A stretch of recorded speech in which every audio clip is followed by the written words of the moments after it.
Hello friends, एक बार फिर से आपके अपने यूट्यूब चैनल स्टडी अड्डा टेक्निकल स्टडीज़ में आपका स्वागत है। इस सीरीज़ के अब तक अपन ने 6 पार्ट डिस्कस कर लिए थे। अगर वह 6 पार्ट आपने नहीं देखे तो उनका लिंक आपको डिस्क्रिप्शन में मिल जाएगा, आप वहां जाकर वो पार्ट देख सकते हैं। यह क्वेश्चंस आपके लिए काफ़ी हेल्पफुल रहने वाले हैं। DMRC, UPPCL, TG2, BSPCL, JVNL, DRDO और जो भी कोई ऑल टेक्निकल एग्ज़ाम्स होती है, चाहे वो स्टेट गवर्नमेंट हो या सेंट्रल गवर्नमेंट, सभी एग्ज़ाम्स में आपके लिए इलेक्ट्रिकल इलेक्ट्रॉनिक्स से संबंधित यह क्वेश्चन बहुत महत्वपूर्ण रहेंगे। एक बार ज़रूर देखें। चलें आगे अपन शुरुआत करते हैं। 140 क्वेश्चन अपन अब तक डिस्कस कर चुके हैं। उससे आगे 141 नंबर क्वेश्चन अपन अभी देखने जा रहे हैं। आरसी सर्किट का शक्ति गुणांक होता है, जो अपना आरसी सर्किट होता है उसका शक्ति गुणांक अर्थात पावर फैक्टर क्या होता है, किस टाइप का पावर फैक्टर होता है आरसी सर्किट का, जल्दी से कमेंट करके बताएं। क्वेश्चन और ऑप्शन हमेशा ध्यानपूर्वक पढ़ें।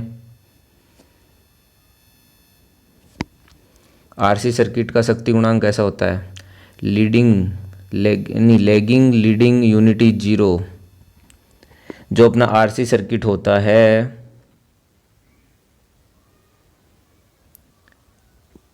उसका जो पावर फैक्टर होता है वो क्या होता है? लीडिंग कैटेगरी का, अर्थात लीडिंग को हिंदी में क्या बोलते हैं? अग्गर। चलिए नेक्स्ट क्वेश्चन देखते हैं। एक डीसी मोटर का स्टार्टर, एक जो डीसी मोटर है वो सदैव एक स्टार्टर की सहायता से चलाया जाता है, क्योंकि एक डीसी मोटर सदैव एक स्टार्टर की सहायता से चलाया जाता है क्योंकि फर्स्ट ऑप्शन इस प्रकार रहेगा अपना, आर्मेचर वाइंडिंग में उच्च प्रतिरोध होता है। ऑप्शन बी, आर्मेचर वाइंडिंग में निम्न प्रतिरोध होता है। ऑप्शन सी, क्षेत्र वाइंडिंग में उच्च प्रतिरोध होता है। ऑप्शन डी, क्षेत्र वाइंडिंग में निम्न प्रतिरोध होता है। जो डीसी मोटर है वह सदैव स्टार्टर की सहायता से क्यों चलाया जाता है? इसका राइट आंसर हुआ आर्मेचर वाइंडिंग में निम्न रेजिस्टेंस होता है, अर्थात ऑप्शन नंबर बी इसका सही आंसर है। एक डीसी मोटर सदैव स्टार्टर की सहायता से चलाया जाता है क्योंकि आर्मेचर वाइंडिंग में निम्न प्रतिरोध होता है और निम्न प्रतिरोध के कारण स्टार्टिंग में अधिक विद्युत धारा प्रवाहित होने लगती है, जिसके कारण मोटर को क्षति पहुंच सकती है, इसलिए अपन स्टार्टर का यूज करते हैं। चलिए 143 नंबर क्वेश्चन देखते हैं। एक सीलिंग फैन 220 वोल्ट की वोल्टता पर 0.5 एम्पियर की धारा लेता है, वह 0.8 पश्च शक्ति गुणांक रखता है। इस फैन की पावर क्या है? बताइए। एक सीलिंग फैन है जो 220 वोल्टेज ले रहा है, 220 वोल्ट पे 0.5 एम्पियर ले रहा है, उसका पावर फैक्टर 0.8 पश्च है, तो पावर क्या होगी? पावर का फॉर्मूला क्या लगेगा इसमें? P equal VI cos phi. अपने को तीनों चीज़ें दी है, V का मान 220, I का मान 0.5, कोस फाई का मान 0.8। तो इसको सोल्व करेंगे तो क्या आएगा? V तीनों का मान रख के तो आएगा अपने पास 88 वाट। इसका राइट आंसर क्या हो गया? Option number B. अगर आपने हमारे यूट्यूब चैनल को अभी तक सब्सक्राइब नहीं किया है तो सब्सक्राइब ज़रूर करें। अगर यह क्वेश्चन पसंद आए तो अपने दोस्तों के साथ शेयर ज़रूर करें। चलिए 144 नंबर क्वेश्चन। एमसीबी एक सर्किट को सुरक्षित करता है। जो एमसीबी होता है वह सर्किट को किससे सुरक्षित करता है? केवल शॉर्ट सर्किट से। ऑप्शन बी जो है अपना रहेगा केवल अतिभार से। ऑप्शन सी, शॉर्ट सर्किट व अतिभार दोनों से। ऑप्शन डी, इनमें से कोई नहीं। एमसीबी जो होता है वह शॉर्ट सर्किट व अतिभार दोनों से बचाता है, तो इसका राइट आंसर हो गया ऑप्शन नंबर सी। चलिए नेक्स्ट क्वेश्चन 145। निम्नलिखित में से कौन सा मोटर अग्गर शक्ति गुणांक पर परिचालित किया जा सकता है? बताएं। ऐसा कौन सा मोटर है जो अग्गर शक्ति गुणांक पर परिचालित किया जा सकता है? ऑप्शन नंबर ए 3 फेज प्रेरण मोटर, पिंजरी प्रेरण motor. Option B 3 phase slip ring induction motor, option C single phase प्रेरण मोटर, ऑप्शन डी तुल्यकालिक मोटर। जो अपना तुल्यकालिक मोटर होता है वह अग्र शक्ति गुणांक पर परिचालित किया जा सकता है। इसका राइट आंसर हुआ ऑप्शन नंबर डी। तुल्यकालिक मोटर का जो स्टेटर कुंडलन है वह 3 फेज प्रत्यावर्तक सप्लाई दिए जाने पर उसमें तुल्यकालिक गति घूमने वाला चुंबकीय क्षेत्र उत्पन्न होता है। आप एक क्वेश्चन का आंसर कमेंट करके बताएंगे क्या तुल्यकालिक मोटर, जो अपना तुल्यकालिक मोटर होता है वह सेल्फ स्टार्ट होता है या नहीं। जल्दी से कमेंट करके बताएं। नेक्स्ट क्वेश्चन अपना, तुल्यकालिक मोटर के स्टेटर कुंडलियों की सप्लाई दी जाती है। स्टेटस नहीं है, स्टेटर है। तुल्यकालिक जो मोटर होता है उसके अपने स्टेटर जो कोयल है उसमें अपन सप्लाई देते हैं। कौन सा सप्लाई देते हैं तुल्यकालिक मोटर के स्टेटर में? Option number A DC supply, option B single phase प्रत्यावर्ती धारा, ऑप्शन सी 3 फेज प्रत्यावर्ती धारा, ऑप्शन डी उपरोक्त में से कोई नहीं। सिंक्रोनस मोटर के स्टेटर में कौन सी सप्लाई दी जाती है? 3 फेज एसी सप्लाई। और उसके रोटर में कौन सी सप्लाई दी जाती है? जल्दी से कमेंट करके बताएं। 147 स्लिप रिंग एवं ब्रश अल्टरनेटर में किससे जोड़ने के लिए प्रयुक्त होता है? स्लिप रिंग व ब्रश अल्टरनेटर में किसे जोड़ने के लिए प्रयुक्त होता है बताएं। ऑप्शन नंबर ए बाहरी सर्किट को क्षेत्र वाइंडिंग से, ऑप्शन बी बाहरी सर्किट को आर्मेचर वाइंडिंग से, ऑप्शन सी बाहरी सर्किट को क्षेत्र वाइंडिंग व आर्मेचर वाइंडिंग दोनों से, ऑप्शन डी इनमें से कोई नहीं। जो अपना स्लिप रिंग व ब्रश होता है वह अल्टरनेटर में बाहरी सर्किट को क्षेत्र वाइंडिंग से जोड़ने के लिए प्रयुक्त होता है। तो इसका राइट आंसर हुआ ऑप्शन नंबर ए। चलिए नेक्स्ट क्वेश्चन 148 देखते हैं। एक डीसी मोटर का कोणीय वेग ओमेगा रेडियन पर सेकंड है। मोटर की आरपीएम में गति क्या होगी? डीसी मोटर का कोणीय वेग ओमेगा रेडियन पर सेकंड है, तो मोटर की आरपीएम में गति क्या होगी? जल्दी से कमेंट करके बताएं। एन इक्वल क्या होता है? 60 AEB अपॉन P5Z, जहाँ A क्या होता है? समांतर पथों की संख्या, EB क्या होता है? बैक EMF, P मोटर के पोल की संख्या, 5 फ्लक्स पर पोल वेबर में, Z चालकों की कुल संख्या। ये एक फॉर्मूला आप ध्यान रखिए। इसका राइट आंसर क्या हुआ? डीसी मोटर का कोणीय वेग ओमेगा रेडियन पर सेकंड है, तो मोटर की आरपीएम में गति क्या होगी? N इक्वल 60 ओमेगा अपॉन 2 पाई। ऑप्शन नंबर ए इसका सही आंसर। चलिए नेक्स्ट क्वेश्चन 149 देखते हैं। सर्किट ब्रेकर की ट्रिप कॉइल में किसके द्वारा ऊर्जा दी जाती है? जो अपना सर्किट ब्रेकर होता है उसकी जो ट्रिप कॉइल होती है उसमें किसके द्वारा सप्लाई दी जाती है? Option number A DC voltage, option B AC वोल्टता, ऑप्शन सी उपरोक्त दोनों सप्लाई अर्थात डीसी व एसी दोनों, ऑप्शन डी कोई आपूर्ति वांछित नहीं है। इसका राइट आंसर होगा ऑप्शन नंबर ए। जो जितने भी सर्किट ब्रेकर्स यानी कि जो अपने सर्किट ब्रेकर्स वगैरह होते हैं उनको अपन हमेशा डीसी सप्लाई पे ऑपरेट करते हैं, क्योंकि डीसी को स्टोर किया जा सकता है। और जब अगर पावर ट्रांसमिशंस के जो ग्रिड्स वगैरह होते हैं उनमें अगर एसी सप्लाई चली जाती है तो डीसी को अपन बैटरी से स्टोर करके रखते हैं और डीसी सप्लाई से मशीन्स वगैरह सर्किट ब्रेकर्स ऑपरेट कर सकते हैं। इमरजेंसी कंडीशन में भी डीसी काम आ जाती है। चलिए 150 नंबर। यदि दो चुंबकीय ध्रुव के मध्य दूरी d है, दो चुंबकीय ध्रुव हैं उनके मध्य की दूरी d है, तो उनके मध्य बल क्या होगा? बताएं। चुंबकीय ध्रुव के मध्य की दूरी d है तो उनके मध्य बल क्या होगा बताएं। तो अपन पहले फॉर्मूला बताएं आप फोर्स का, F equal constant m1 m2 upon d square होता है। आपको ये फॉर्मूला ध्यान में है तो इसके अकॉर्डिंग क्या हुआ बताओ। यदि दो चुंबकीय ध्रुव के मध्य की दूरी d है तो उनके मध्य बल d स्क्वायर के व्युत्क्रमीय समानुपाती होगा। अर्थात तो इसका राइट आंसर क्या हुआ, ऑप्शन नंबर सी, नहीं सी। हाँ,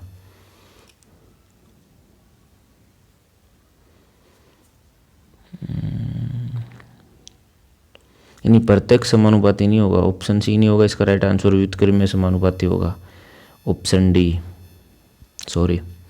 चलिए नेक्स्ट 151। एक 6 पोल वाले लैप वाउंड डीसी जनरेटर में 600 चालक हैं। प्रति चालक प्रेरित ईएमएफ 5 वोल्ट है। यह जनरेटर कितना ईएमएफ उत्पन्न करेगा। पोलों की संख्या अपने को दिया है 6। चूँकि लैप वाउंड है तो इसमें समांतर पथों की संख्या किसके इक्वल होगी, समांतर पथों की संख्या किसके इक्वल होगी, पोलों के इक्वल। प्रति चालक प्रेरित ईएमएफ 5 वोल्ट है। चालकों की संख्या 600 है। जनरेटर में ईएमएफ क्या होगा,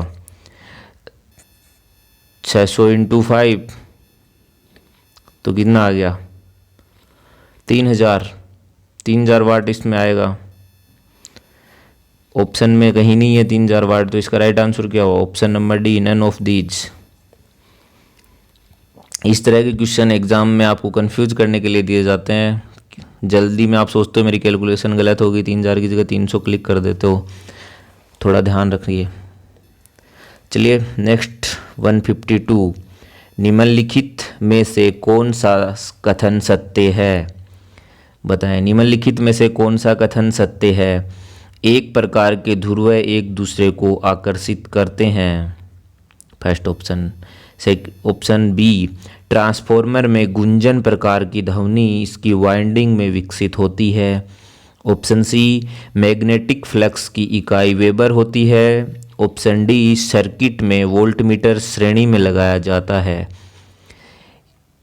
अपने को क्या पूछा है, सही कथन, तो इसमें सही कथन कौन सा है, मैग्नेटिक फ्लक्स की इकाई वेबर होती है, यह कथन सही है।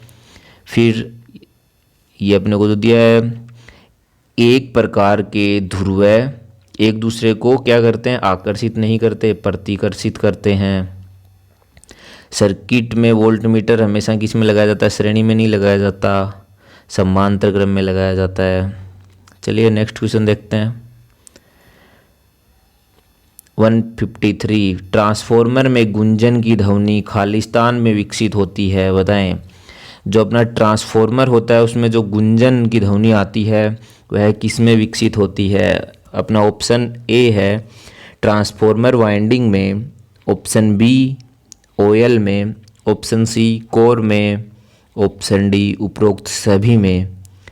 जल्दी से कमेंट करके बताएं ट्रांसफॉर्मर में गुंजन प्रकार की ध्वनि किस में विकसित होती है।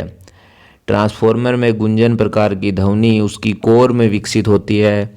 इसका राइट ऑप्शन हुआ ऑप्शन नंबर सी। आपको हमारे क्वेश्चन कैसे लगे, क्वेश्चन का लेवल कैसा लग रहा है, कमेंट करके ज़रूर बताएं।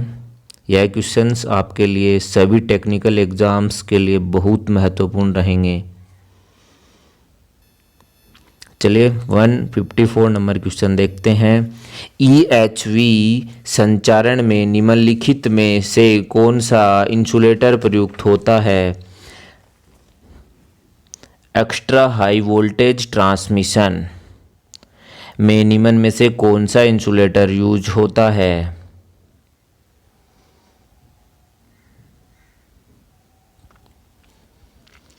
ऑप्शन ए है जो अपना वह है pin insulator, option B strain insulator, option C shackle insulator, option D disc insulator. जल्दी से कमेंट करके बताएं इसका राइट आंसर क्या होगा।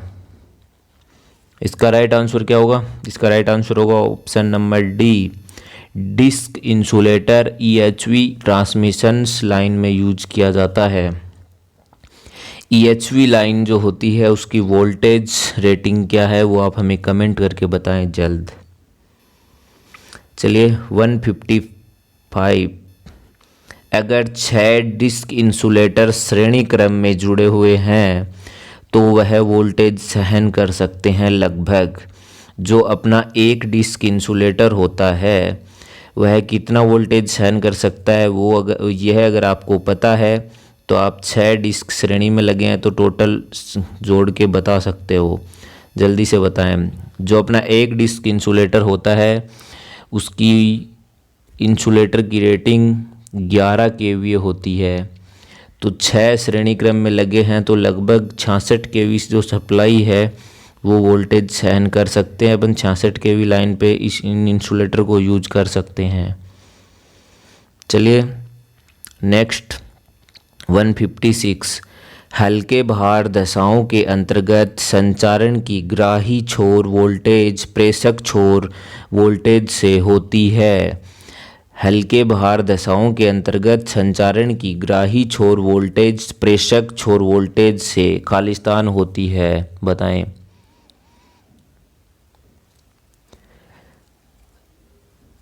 जब लोड कम होता है उस कंडीशन में जो जैसे लोड की जो वोल्टेज है, जो लाइन की लंबी जो लाइंस होती है, लंबी ट्रांसमिशंस लाइन है, ठीक है, उसके जो लोड साइड है वहाँ लोड बहुत कम है और ये जो जनरेटिंग साइड है उधर का वोल्टेज क्या होगा बताएं। जनरेटिंग वोल्टेज की तुलना में ये जनरेटिंग में अपन मान ले 11 kV जनरेट किया और लंबी ट्रांसमिशन लाइन है, वोल्टेज स्टेप अप किया, उसके बाद लास्ट पॉइंट जो लोड पॉइंट है वो काफ़ी दूर है, वहाँ तक अपन ने वोल्टेज पहुँचा रहे हैं। अगर लोड साइड का लोड बहुत कम है तो अपने को यहाँ वोल्टेज जनरेटिंग वोल्टेज की तुलना में क्या प्राप्त होगा? अपने को अधिक वोल्टेज प्राप्त होता है जब लोड का जो पॉइंट लास्ट जो लोड पॉइंट है वहाँ अगर लोड बहुत कम हो। इसका कारण क्या है? ये फेरेंटी प्रभाव के कारण होता है। ये क्वेश्चन फेरेंटी प्रभाव से रिलेटेड है। फेरेंटी प्रभाव क्या होता है तो आपको इस क्वेश्चन से समझ में आ गया होगा। चलिए नेक्स्ट 157 नंबर क्वेश्चन देखते हैं। एक 100 वाट 200 वोल्ट बल्ब 160 वोल्ट आपूर्ति से जुड़ा है, वास्तविक ऊर्जा खपत क्या होगी? बताएं। एक 100 वाट का बल्ब है, 100 वाट 200 वोल्ट बल्ब है, ये तो बल्ब की रेटिंग है जो बल्ब के ऊपर लिखी होती है। उसको अपन ने 160 वोल्टेज आपूर्ति से जोड़ा है तो वास्तविक खपत क्या आएगी बताएं।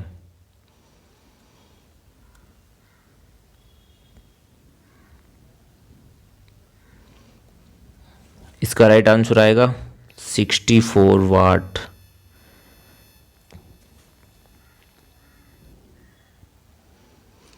जो कि ऑप्शन में नहीं दिया है तो इसका राइट आंसर हो गया ऑप्शन नंबर डी 64 वाट। कैसे आया ये? अगर ये सॉल्यूशन किसी को नहीं आता तो वो हमें हमारे इंस्टाग्राम अकाउंट पे फॉलो करे।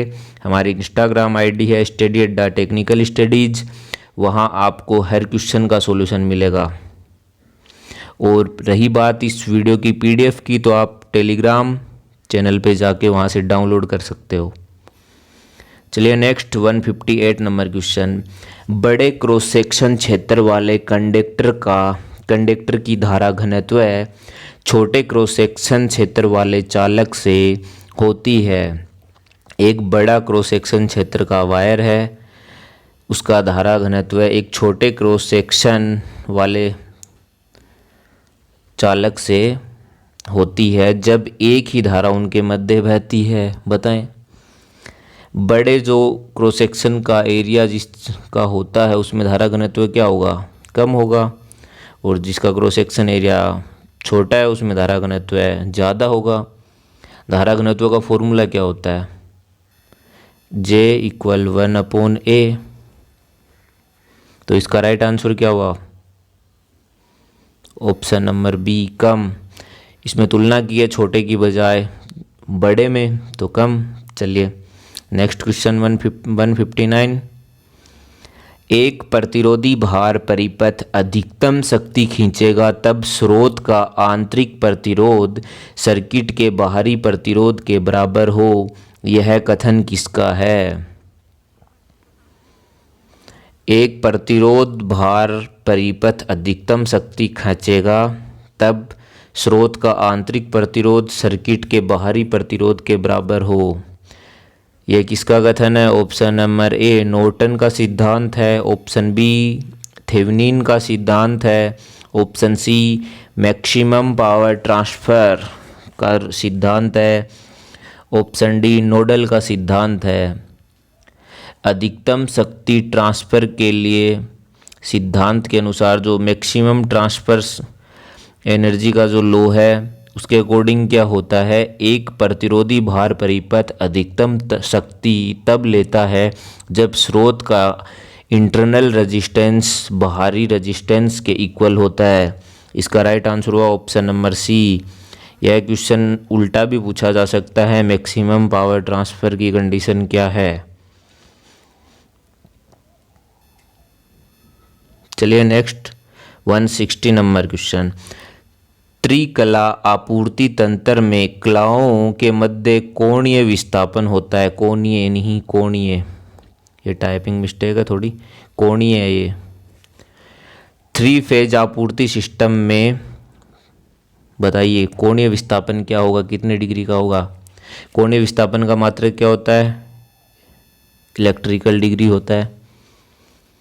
बताएं। जो अपना 3 फेज सिस्टम है उसमें 3 फेज होते हैं, तीनों फेसों के मध्य जैसे ये अपना आर वाई बी,